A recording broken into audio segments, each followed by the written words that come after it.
Good morning, dear students.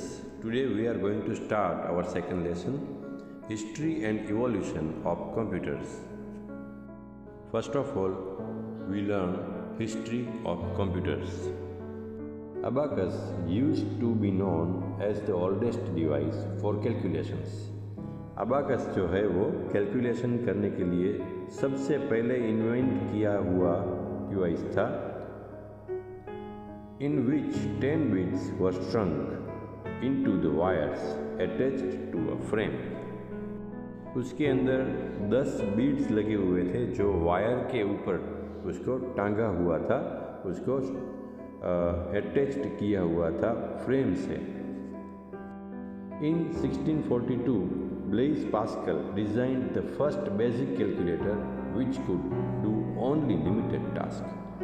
ईस्वी सन 1642 में ब्लेइस pascal ने जो डिवाइस डिज़ाइन किया वो बेसिक डिवाइस था जो कैलकुलेटर जैसा काम करके हमको देता था, लेकिन उसकी लिमिटेशंस बहुत ज़्यादा थी. In 1690 Leibniz developed a machine which could calculate addition, subtraction, multiplication, division and square roots.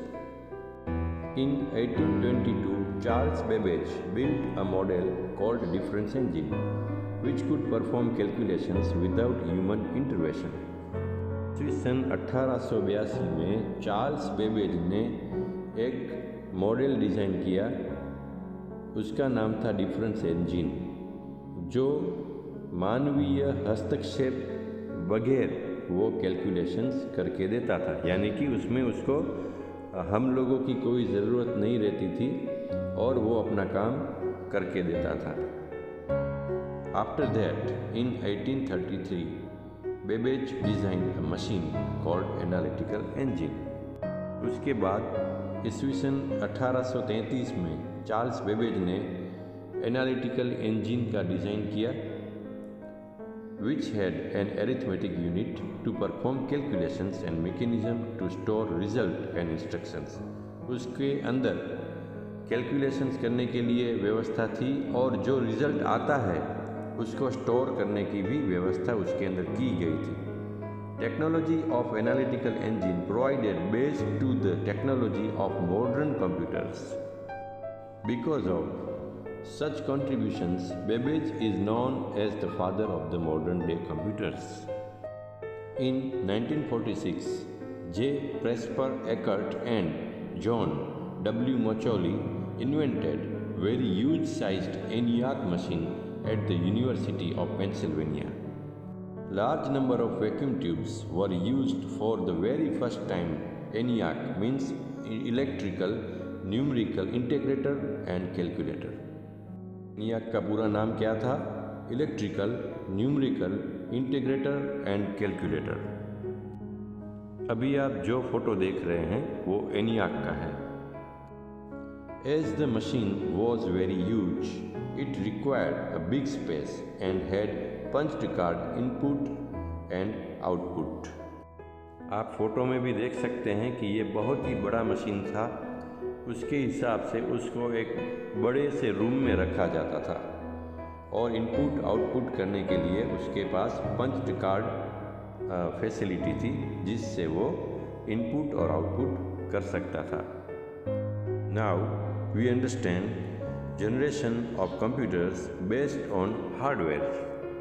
First generation computers.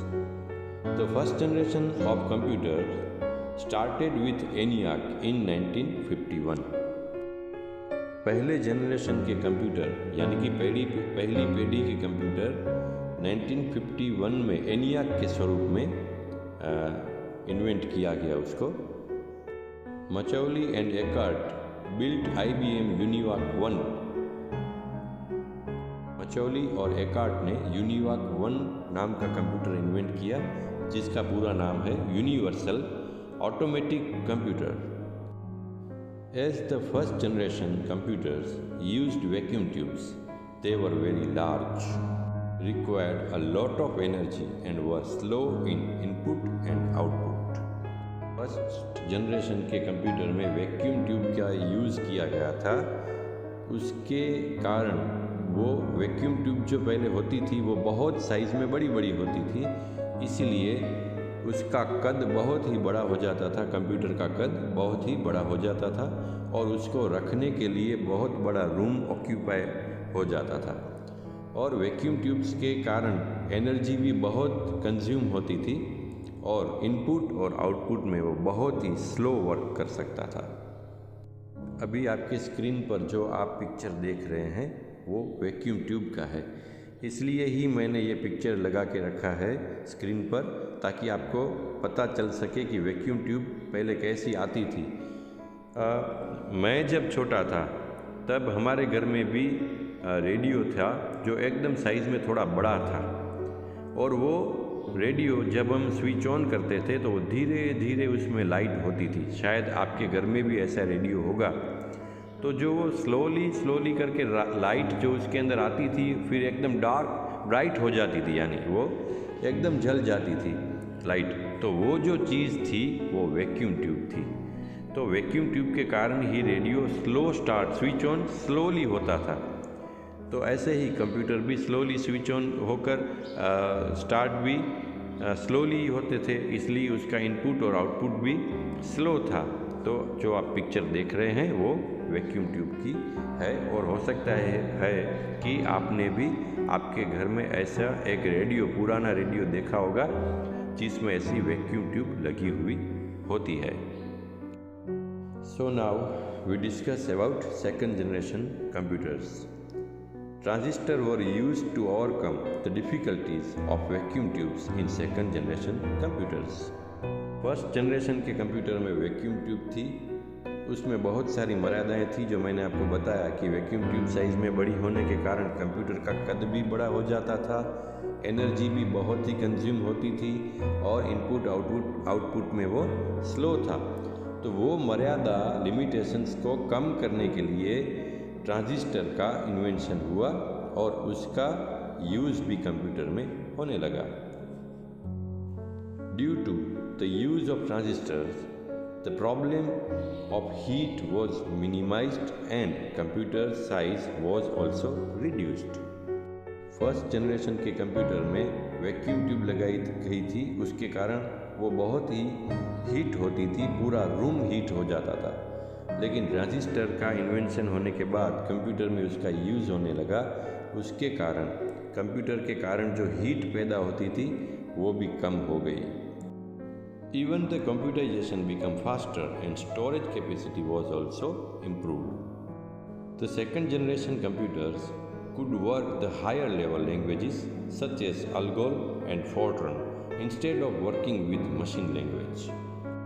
Second generation के कंप्यूटर्स अल्गोल और फोर्ट्रन जैसी हायर लेवल लैंग्वेजेस का यूज़ भी करने लगे। IBM 1620 is an example of second generation computer. Now we discuss about third generation computers. Integrated circuit was used in third generation computers instead of transistors. पहले हम थोड़ा flashback में जाएंगे। First generation के कंप्यूटर में वैक्यूम ट्यूब्स का use हुआ, second generation में ट्रांजिस्टर का यूज़ हुआ और थर्ड जनरेशन के कंप्यूटर में इंटीग्रेटेड सर्किट का यूज़ होने लगा। These circuits are fixed on silicon chip which consumes less than 1/8 of an inch square. It had many electronic components like diodes, transistors, capacitors etcetera. और ये integrated circuit में बहुत सारे electronic components लगे हुए थे, जैसे कि डायोड्स, ट्रांजिस्टर थे और कैपेसिटर्स भी उसमें लगे हुए होते थे। These computers were smaller, faster and more flexible in terms of input and output and soon become popular as mini computers. यह कंप्यूटर साइज में छोटे थे और स्पीड में एकदम फास्टर थे और बहुत ही फ्लेक्सिबल थे और इनपुट आउटपुट में वो भी बहुत ही स्पीडी थे। इसके रीज़न से वो बहुत ही पॉपुलर बन गए और उसको मिनी कंप्यूटर का नाम दिया गया। IBM 360 PDP-8, PDP-11, etc. are third generation computers.